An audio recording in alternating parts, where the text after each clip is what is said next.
Ниту еден од новите членови на управните и надзорни одбори на ИСАР и Стипион не ги исполнуваат критериумите за избор, обвини денес на прес советничката група на ВМРО ДПМНЕ во Штип. Согласно законот за јавни предпријатија, членови на управни и надзорни одбори можат да бидат лица кои што имаат стекнато сертификат за познавање на англиски јазик, имаат 240 кредити за високо образование, имаат 3 години работно искуство на проблематиката на која што треба да работат и исто така имаат положено психолошки тест. Ова, според нив, значи дека наместо експерти со двете најважни предпријатија во Штип ќе управуваат партиски војници. Со ова се констатира дека Социјалдемократскиот сојуз се води само под еден критериум, а тоа е партиската припадност. Иако пред изборието беа нагласувани основните начина на кои што ќе се водат и ќе функционираат, дека ќе направат непартизација, департизација на институциите,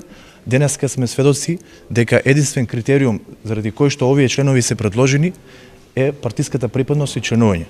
Реакцијата на ВМРО ДПМНЕ доаѓа откако на денешната седница на Советот беа разрешени сите досегашни членови на управни, училишни и надзорни одбори и на нивно место беа поставени нови.